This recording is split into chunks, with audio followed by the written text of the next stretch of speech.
Bien, y en esta segunda parte de la clase sobre las emociones vamos a hablar sobre las teorías cognitivas que dan cuentas de el vínculo entre la emoción y la cognición.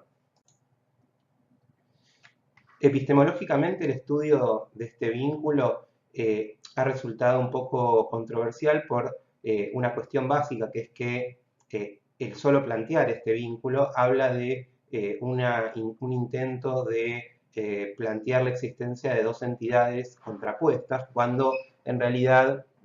mucha gente, muchos autores modernos, plantean justamente que estas cuestiones son indisociables. Por ejemplo,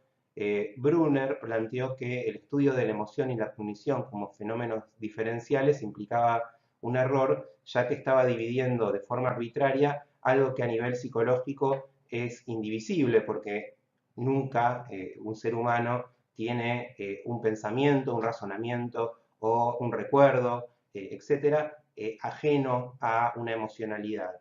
En ese mismo sentido, Siegel considera que esta dicotomía directamente ha sido un impedimento para el desarrollo de la ciencia psicológica porque ha llevado a las investigaciones por un camino equivocado. Eh, Sin embargo, la posición que tomamos y que es la que se toma actualmente es que si bien efectivamente son cuestiones indisociables y efectivamente no ha existido nunca, hasta donde sabemos, un ser humano capaz de pensar sin sentir, al mismo tiempo son fenómenos que pueden plantearse de forma distinta para poder estudiarlos y para poder ver hasta qué punto, en una visión más cualitativa, eh, podemos ver hasta qué punto una emoción determinada va a modificar un proceso cognitivo en relación a cómo ese proceso cognitivo se da, no ajeno a la emoción, porque eso obviamente sería imposible, sino en otros contextos emocionales por ahí de mayor relajación o por el contrario, cómo se diferencia una emoción, un pensamiento cuando una emoción es positiva versus cuando es negativa, y en ese sentido sí el estudio de la emoción puede hacerse en vinculación a los procesos cognitivos. Esa es la posición, por ejemplo, de Lazarus, que propone sortear el efecto que tiene la reducción a una síntesis en la cual el estudio se puede hacer mediante eh, separaciones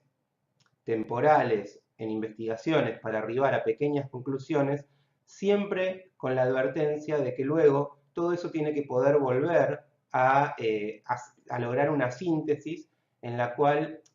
podamos tener en claro hasta qué punto estamos hablando de fenómenos que ocurren siempre de forma conjunta. Vamos a hablar de algunos modelos que intentan dar un poco cuenta de esto y en ese sentido un modelo cognitivo bastante importante, sobre todo por su rol histórico, es el modelo de la red asociativa, que es un modelo que plantearon de forma simultánea tanto Isen con su equipo en la década de finales del 70, principios del 80, como también por la misma época Bowen, que plantearon la posibilidad de considerar a las emociones y a las cogniciones como vinculadas a través de una red de asociaciones semánticas, donde cada emoción discreta está representada por un nodo en la memoria semántica y conectado con todas las representaciones donde dicho nodo fue activado. Esto quiere decir que las emociones van a estar intrínsecamente vinculadas a nuestras representaciones del mundo, ya que la información que hemos ido almacenando siempre va a mantener nodos de conexión, ¿sí?, con justamente aquella emoción que él tuvo en determinado momento. Y eso va a ir haciendo que estas conexiones permitan que se generen fenómenos que muchas veces observamos y de hecho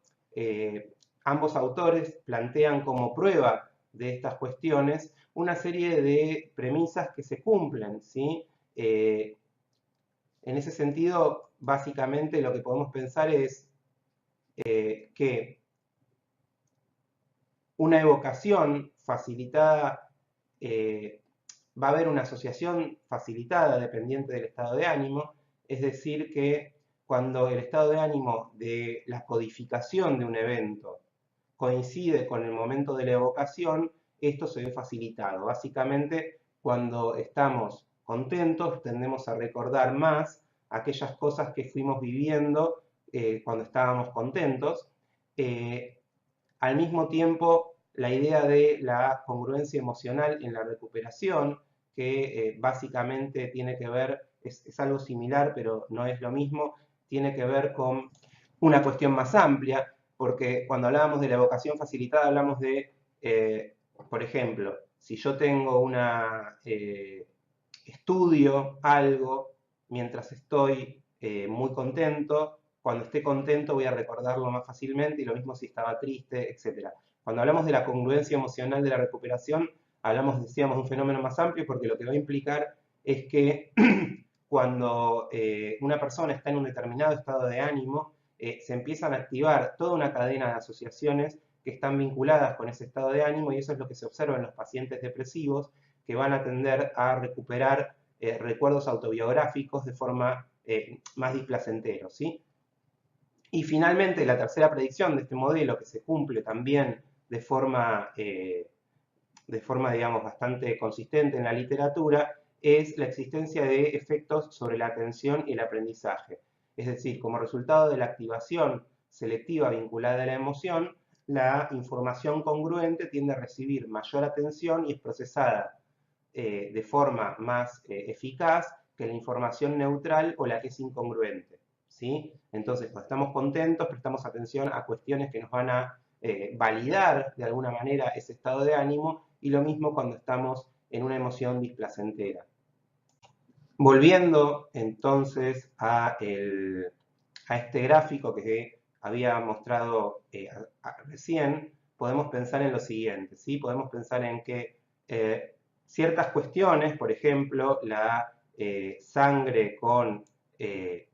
la sangre está asociada al miedo de una manera que podemos considerar innata, en general es una emoción que nos causa miedo y que evidentemente va a dar por resultado una conducta de evitación. Ahora bien, cuestiones como la aguja, el asociar todo esto con el concepto de muerte, el hecho de que la sangre es roja y entonces el color rojo va a quedar con una connotación de peligro, el hecho de que por ahí una persona cuando entra a un hospital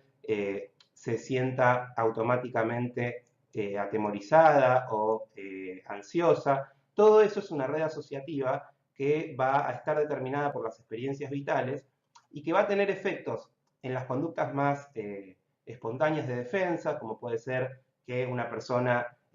tenga un ataque de pánico cuando ve una jeringa, pero también en cuestiones vinculadas con procesos cognitivos diferentes. Por ejemplo, si yo estoy leyendo un libro en el cual se menciona un hospital o que transcurre dentro de un hospital, puede ser que automáticamente eso vaya a activar un set cognitivo determinado en el cual determinado tipo de asociaciones van a estar facilitadas, ¿sí? Entonces, eso puede verse, por ejemplo, en la velocidad con la que yo voy a reconocer en el libro que estoy leyendo determinadas palabras, o se puede ver con el hecho de que voy a recordar con más facilidad en ese texto aspectos negativos que positivos, etc. Una persona que por desensibilización, por ejemplo, porque trabajó mucho en un hospital y lo ve más como un lugar de trabajo que como otra cosa, y entonces no tiene esta red de asociaciones, sino que tiene otra red de asociaciones, va a tener otro perfil cognitivo al analizar el mismo texto. El modelo de infusión del afecto es un modelo elaborado por Forjas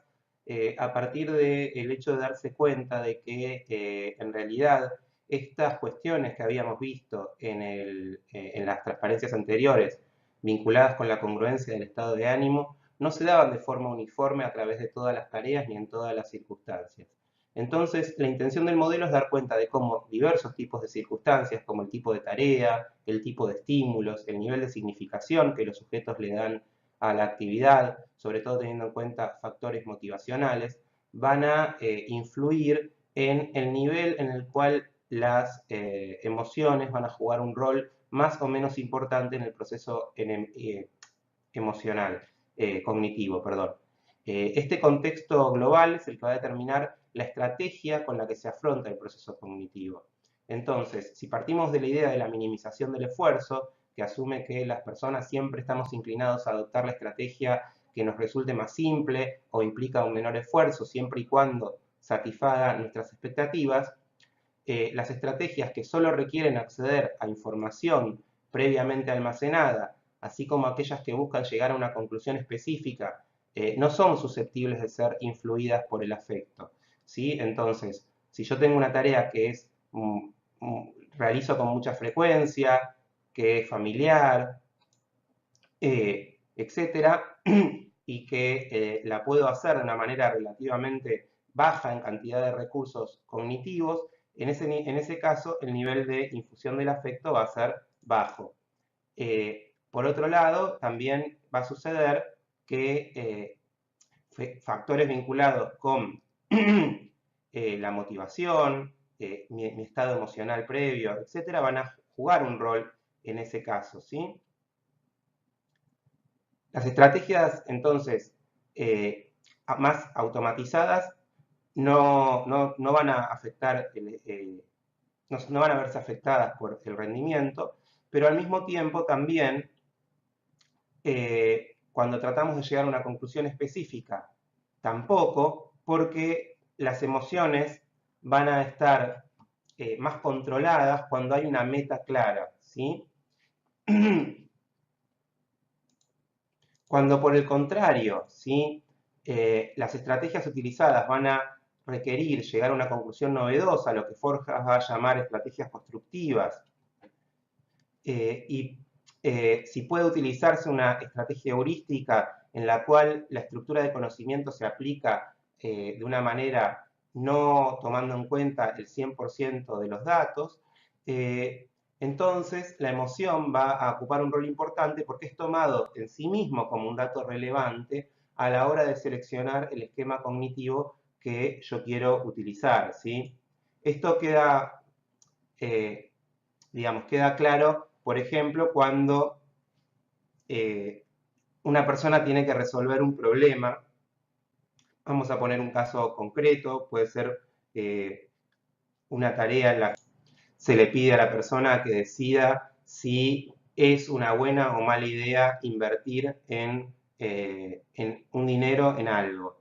En un estado de ánimo positivo es más probable que la persona quiera emprender esa actividad, en un estado de ánimo negativo no. Se trata de una decisión compleja en la cual es imposible tener en cuenta el 100% de los datos, va a haber un proceso simplificado en el cual se van a elegir algunos conceptos que son muchas veces los que más vienen al campo de la conciencia y en ese contexto, cuando uno está de buen estado de ánimo, como vamos a ver cuando veamos el modelo de la emoción como información, es más probable que yo considere que la situación es segura y me anime a realizar esa inversión. En cambio, si estoy en un ánimo negativo, es más probable que empiece a ver todos los puntos de vista negativos que están asociados, es decir, se dé el efecto de congruencia emocional del que hablábamos antes.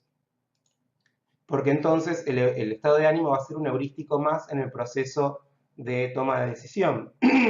Si las características de la situación dan por resultado el uso de un proceso extensivo, entonces ya no hablamos de un heurístico, sino de un análisis muy minucioso, detallado, etc., entonces la infusión del afecto va a tomar una forma que es más clásica, que es en la cual simplemente se van a tender a activar con mayor probabilidad los nodos emocionales, los nodos de conceptos que están vinculados emocionalmente a un determinado estado de ánimo. Entonces tenemos de este lado los procesos en los cuales estoy guiado hacia una meta muy puntual o en la cual el proceso está muy automatizado. En esos casos el efecto del estado de ánimo va a ser bajo, y después tengo los procesos heurísticos donde yo tomo una decisión relativamente rápida, o los procesos más completos donde yo lo que hago es un análisis minucioso en donde por caminos diferentes, pero vamos a tener un nivel alto de influencia del estado de ánimo. En un caso porque voy a tomar a la información, a la emoción como una información más, y en el otro caso porque determinados conceptos que yo voy a necesitar tomar de mi memoria van a estar más o menos facilitados por el punto en el cual estén siendo parte o no de la red asociativa del estado de ánimo en el cual yo me encuentro. Finalmente vamos a hablar de un modelo que hizo historia, que es el modelo de emoción como información, que básicamente lo que plantea justamente, y un poco lo veíamos en la transparencia anterior, es que una de las cuestiones que hay que tomar en cuenta es que la emoción puede conceptualizarse como una información más con la que el ser humano se vale para... Este modelo fue desarrollado en 1983 inicialmente por Schwartz y Clore en un artículo que resultó ser un clásico y que se ha citado infinidad de veces, en el cual ellos lo que propusieron es que las emociones actúan como información afectiva que permite guiar la forma en que tomamos decisiones, que procesamos la información, que valoramos un estímulo y que esta experiencia subjetiva de una emoción ante un estímulo va a jugar un rol en la manera en que lo evaluamos, siempre y cuando esté temporalmente unido, es decir, siempre y cuando la emoción se genere junto con el estímulo, porque obviamente el ser humano va a dar por sentado que ese estímulo es el causante de la emoción. Esto se ha visto en investigaciones en las cuales a propósito se generó una disociación entre el estímulo y la emoción, induciendo una emoción y luego presentando un estímulo que por ahí no tenía una relevancia tan grande. Entonces, por ejemplo, yo le muestro a alguien una foto de una serpiente y después le pido que resuelva una tarea. En realidad, obviamente, la tarea no tiene nada que ver con la serpiente, pero como las presenté juntas, la persona va a tender a responder ante la tarea de la misma manera en que, como si la tarea fuera parte de esa emoción, y obviamente se van a notar estrategias cognitivas diferentes. Estar en un estado de ánimo positivo es una información que lo que tiende a indicar es que la situación actual no representa un problema y por lo tanto aumenta la probabilidad de que el sujeto confíe en las estructuras de conocimiento general que tiene, que usualmente van a resultar suficientes y satisfactorias. Por el contrario, si el estado de ánimo es negativo, lo que estamos marcando es que hay un problema. Entonces esa emoción de que hay un problema nos va a llevar a analizar la situación de una manera menos automatizada y más heurística, ¿sí? Entonces, menos heurística, perdón. Entonces, eso es algo que observamos mucho, que es que las personas en un estado de ánimo positivo tienden a realizar juicios globales, a ser más prejuiciosas, a tomarse menos tiempo para analizar la información, y las personas cuando están en un estado de ánimo negativo se vuelven más analíticas y más racionales y tienden a ser menos susceptibles de prejuicios. Entonces, el esfuerzo reducido es la consecuencia de usar esquemas heurísticos. Entonces, no es que la persona va a razonar menos cuando está contenta porque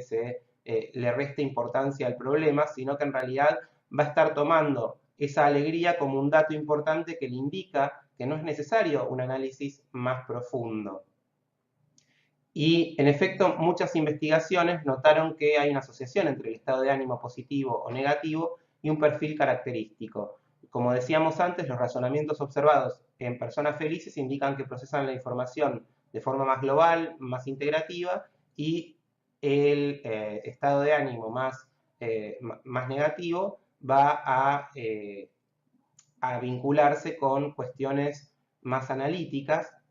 y en ese sentido también se hicieron estudios sobre la persuasión, en el que se vio que las personas felices son más fáciles de convencer por argumentos, aunque sean débiles, mientras que las personas cuando están tristes solo son convencidas con argumentos muy sólidos. Y en un sentido también parecido, se hicieron experimentos apelando a estereotipos étnicos, que en realidad tienen que ver, por ejemplo, con por ejemplo, una persona con turbante sosteniendo una lata de gaseosa versus una persona sin turbante sosteniendo una lata de gaseosa, y se le preguntaba a las personas si las gaseosas podían ser peligrosas para la salud. Las personas que estaban contentas tendieron a decir que sí, más que las personas que estaban tristes. Esto lo que nos indica es que este imaginario de el terrorista islámico, etcétera, que por ahí tienen sobre todo los norteamericanos, que es donde se hizo este estudio, tendía a afectar su valoración sobre la gaseosa en las personas que estaban contentas, pero no tanto en las que estaban de mal humor. De forma muy relacionada con esto, Bless, Fiedler y Forgas proponen en el 2006 una manera de pensar este modelo en el cual van a proponer los términos de asimilación y acomodación en el sentido piagetiano, en donde el primer término implica utilizar las estructuras internalizadas hacia el mundo exterior y la acomodación implica modificar las estructuras en relación con las imposiciones del ambiente. Bless y sus colaboradores van a proponer que hay una equivalencia entre estos conceptos y el procesamiento bajo un estado de ánimo positivo o negativo respectivamente. Básicamente, esto implica que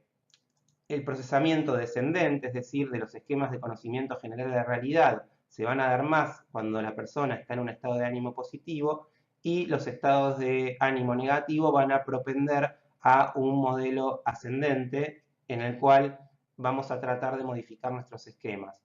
En favor de este modelo se han verificado dos predicciones. En primer lugar, que si una persona con un estado de ánimo positivo tiene que realizar dos tareas, el hecho de estar de buen ánimo hace que le dedique mayores recursos a la tarea que requiere más esfuerzo, pero que utilice el modelo de asimilación para evitar dedicarle esfuerzo a la tarea más fácil. En cambio, la persona que está en un estado de ánimo negativo tiende a dedicar el mismo nivel de tiempo y de esfuerzo a las dos tareas. Entonces, lo que nos da cuenta es que va a estar siguiendo un modelo en el cual no utiliza demasiado sus esquemas previos y tiende a acomodar a la realidad todo su proceso cognitivo, inclusive cuando heurísticamente no sería conveniente. En conclusión, este modelo nos propone que el afecto cumple un rol de señalización que permite a las personas orientarse respecto a la pertinencia de aplicar recetas ya utilizadas con anterioridad o la necesidad de buscar nuevas respuestas mediante un análisis exhaustivo de la situación. Y esto es obviamente una ventaja adaptativa importante respecto a una hipotética neutralidad afectiva en el procesamiento de la información. Resulta interesante la idea de amalgamar los conceptos piagetianos con estas nuevas teorías, porque vemos cómo realmente la idea del esquema como algo que es flexible en ambos sentidos sigue resultando extremadamente fértil. Bien, básicamente, entonces, para finalizar y resumiendo, lo que vemos es que desde la psicología cognitiva tendemos a reconocer el hecho de que existe una influencia recíproca entre las emociones y las cogniciones y que las emociones van a jugar un rol importante en los procesos cognitivos, permitiendo una mejora en el análisis, siempre y cuando estos procesos estén realizándose dentro de los parámetros normales. Obviamente, un estado de ánimo extremadamente exacerbado y patológico va a generar una disminución en las capacidades, pero dentro de los parámetros generales, siempre las emociones van a jugar un rol fundamental en poder optimizar los procesos cognitivos. Y lo que nosotros vemos como ciertos sesgos que hacen que, por ejemplo, recordemos más un tipo de cosas o otras, etcétera, la congruencia emocional, la tendencia a ser excesivamente confiado o excesivamente desconfiado, en realidad están al servicio de optimizar el rendimiento y el procesamiento de la información, teniendo en cuenta que el ser humano viene a este mundo pensado, ¿sí?, por la evolución para desenvolverse en situaciones naturales en las cuales probablemente ciertas tareas cognitivas, como las que podemos plantear a nivel académico, quizás excedan lo que estaba por ahí pensado como prototipo de situación a la que el ser humano debía desenvolverse. Entonces, obviamente, estar muy contento o estar preocupado pueden hacer que un trabajo académico sea realizado de forma menos óptima, pero eso es más bien un efecto secundario de una necesidad que tiene el ser humano de utilizar heurísticos para regular hasta qué punto una información es o no importante. Se me ocurre, por ejemplo, el hecho de una persona que puede estar enamorada y que como consecuencia de estar enamorada no puede concentrarse en el estudio. Esto obviamente no es una cuestión patológica, sino que lo que se está mostrando es que todo su foco motivacional está en otro tipo de tareas y que le resulta muy complicado asignar recursos cognitivos a algo que tiene un nivel de motivación extremadamente baja. En ese sentido podemos pensar que en el fondo el asunto es la incompatibilidad entre dos tareas o entre una tarea y un deseo en una situación particular y este tipo de cuestiones son bastante inevitables en la vida cotidiana de todos nosotros, pero más que marcarnos una debilidad, lo que nos está marcando es quizás un efecto secundario de algo que nos hace extremadamente capaces. Por ejemplo, el hecho de estar enamorados probablemente nos va a permitir recordar hasta ínfimos detalles de la persona de la que estamos enamorados, nos va a permitir estar atentos a sus necesidades, etcétera, y en ese sentido nos va a hacer mucho más hábiles para poder conseguir eso que decíamos, que esa persona se fije en nosotros. Obviamente, eso que podríamos denominar de una manera un poco biologicista, un ritual de reproducción, obviamente va a ir en contra de nuestra capacidad de estudiar matemática, pero claramente es porque en ese momento para el organismo es más importante el ritual de reproducción, ¿sí? Bien, así que con esto terminamos esta clase sobre las emociones y en las clases siguientes vamos a hablar un poco de perfiles cognitivos que encontramos en diferentes trastornos mentales. Un saludo a todos ustedes.